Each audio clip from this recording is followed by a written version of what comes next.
La deportista ecuatoriana Carla Pérez se convirtió en la sexta mujer en el mundo y la primera sudamericana en conquistar la cima del Everest sin tanque de oxígeno. La montañista completó su hazaña este lunes y lo anunció a través de su cuenta en Facebook. Hacer cumbre en el llamado techo del mundo es el mayor desafío para los montañistas.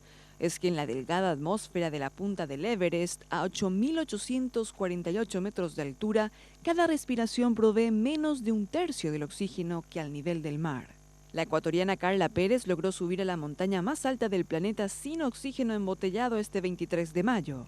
Así lo confirmó la deportista en su cuenta de Facebook, red social en que la alpinista registró a diario los detalles de su peligrosa travesía.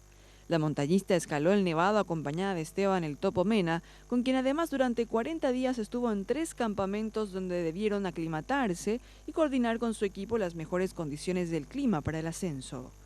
El andinista Iván Vallejo afirmó también en redes sociales que con este logro, Pérez se convierte en la primera mujer sudamericana en hacer la escala sin oxígeno suplementario.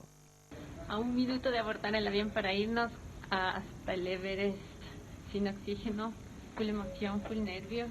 El entrenamiento de Carla duró 6 meses, incluyendo prácticas de atletismo que le ayudaron a potencializar su resistencia. Hasta este mes, varios cientos de montañistas han hecho cumbre en el Everest, al menos 4 han muerto y varios aún están subiendo.